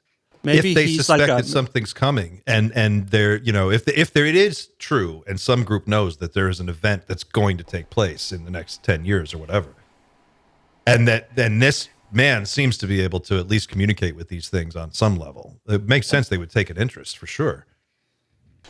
Maybe Taylor is like a J. Allen Hynek of experiencers.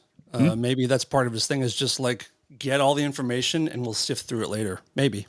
Yep. Just that's a reasonable opinion. I think I'm on board with that. Yeah. Just to bring it back to Matt Brown as well, though. He said basically that this tech isn't controlled by the government at all. The government technically rents it off the private industry. If Tim Taylor's NASA, right? That's effectively government. I don't think he's NASA. Didn't he have his own special office on launch days? I thought he was NASA as well. What do you got, Chris? What do you got? Oh, yeah. Who is he, Chris? Where does he live? Where is he living? He works for a company that contracts to NASA. Okay. Potato. In America, everyone's got some sort of private contract. Sure, yeah. But, no one says potato, dude. We're out here all saying potato. We got some potato fries. This whole podcast is about potato, by the way. Brought to you by the energy Potato dildos. Council. But yeah, We're all team potato here. Matt Brown alluded to the idea that the government really doesn't know anything, and it's all basically rented from private industry. The government has no control. Matt Brown even talked about transnational, which is something Greer has alluded to, and it's all about international cabals and. I watched this. Kind of scary, but there was an interview with a reporter who did Darcy, I think I might have sent this clip to you actually, and she had done this whole thing on Epstein, and she was like figuring out the connections between Epstein and Mossad and all of the different things that were going on with why so many world leaders and famous people were at this guy's parties and doing all this stuff. And she, in that same clip, she goes on to talk about the CIA, and she's like, the CIA, it's really interesting. It was started by a bunch of private business guys and some mob guys. It was a bunch of mafia dudes and bankers that got together and started the CIA. And that's ultimately like what grew into the intelligence community, originated from organized crime, because that's what they were doing. They were dealing in, information and people and dirty stuff and taking people out. And I thought to myself, even though that interview had nothing to do with UFOs, it makes perfect sense that that's how it would evolve over time, right? Like you would just have these syndicates of private money and high technology, and it doesn't. Like, no one really knows. No one's watching the store. And those are like the key, conspiracy subjects to be behind the JFK murder. So it's like makes sense. Did you guys ever see that documentary called like The Octopus? Was it called The Octopus Murders or The Octopus? Yes. On Netflix. It's great. Chris, have you seen it? Yeah. It's just when you started that sentence, I thought you were going to talk about the octopus teacher, and I'm like, now that I can get on board with. Also great. Yeah, it's also a good. You haven't seen that one? Oh, Clint, you got to see it. I got to watch Liver King, the Liver King thing. Oh God, Tiger Netflix. King. It's greater than Liver King. Tiger King versus Tiger King. Okay, guys, we're coming up on our time for the day. I'm going to wrap it up here, but before we do, I just want to go around. Is there anything else that's on your mind? Anything that's come across your radar that you want to talk about before we wrap it up today? There's one question I would love to ask the room about Matthew Brown. Real quick, there's a part in the interview where he talks about how he'd given his testimony and then he waited a few weeks and hadn't heard anything. So he reached back out to the person that he was speaking to and said, when do you want to hear the rest? And they said, oh, that's okay. Just send it over this. They literally said, send it over this unsecured network and then we'll look at it. And he did that. And I'm wondering, was that a trap for him? Was that a way to get him to send classified information over an unsecured network so that they can use it against him later? I think it's there was another section in that same interview where they tried to get Corbell and Knapp into a skiff so that if they divulged any information in the skiff, it would automatically become classified, so they couldn't talk about it publicly, and they declined the skiff as a result. Yep. So yes, I definitely, I think these guys are planted everywhere, or at least That's channels. the picture are in he place. described. He was like, at every step of the way, there is some trap set for you to capture you saying something or to trick you into doing something you're not supposed to do. Or there's someone, he even said at the end, he's like, you go to these legal funds to get defense or representation so that you can have some kind of legal protection. And even those are traps. You go sign in and then they know who They you stole are. his information, they said. They stole his information.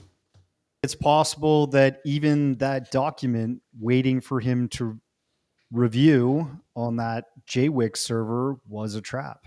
What if they want people that are within the DoD sort of intelligence community environment to find stuff like that, and then they ferret out quickly who in the community knows about this stuff and who they should watch, and passage material. see if they push disclosure a certain way, that type of thing. You never know. Yeah, or the war games also scenario, which I don't really buy. I buy what Darcy's saying a lot more than that other thing, but that is still a possibility that this is some simulated scenario that They want to test how information gets leaked through the system or see where it comes out. Potentially, or that even the photos are from some type of simulation, war game out there or whatever. In I don't know. I don't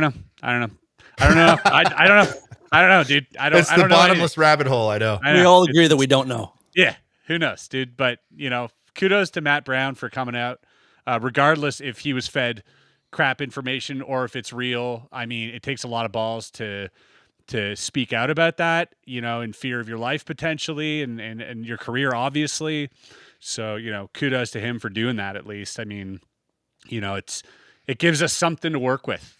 And those Immaculate Constellation, and the document, of Immaculate Constellation was riveting. It was a fascinating read.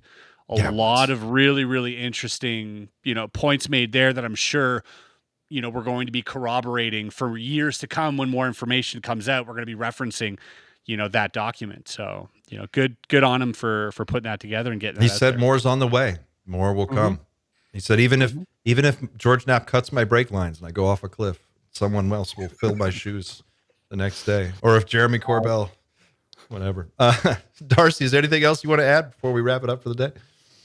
I pretty much just said the last thing that was on my mind about him finding that file, and maybe that was something that the intelligence, people are trying to plant out there for people like him to, because he even said at the start of the documentary or the interview, I was interested in this stuff previously. I was interested in UAP and UFO. I had that fascination for years. And then what an awful work environment to be so paranoid that everyone around you all the time is just watching you, tracking every piece.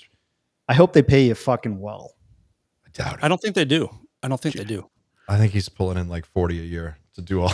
It's probably not much at all. I don't know. I don't know that. We're dealing with that. Okay, guys, we got to wrap it there. That's our time for today. But guys, thank you so much for coming to hang out with us, for talking about UFOs. Chris, it's always a surprise when you drop by our chat, and it's great to have you on the call. Darcy, thank you so much for coming in here and shaking us back into some reality. I think sometimes we drift a little too far off into the woo here. It's nice to get a little grounding. Dan, thank you for, as always, for bringing such interesting questions and thoughts. And Xander, of course, pulling it all together from behind the scenes and across the pond. And thank you at home for joining us on the most weird, bizarre, out there journey there is. This whole question of what the fuck is going on. We'll be here every week trying to figure it out, and we'll keep digging. And if we find anything out, we'll let you know. Until then, please don't forget to like and share the video. Subscribe if you haven't already. Thanks for watching. We'll see you on the next one. Until then, keep looking up.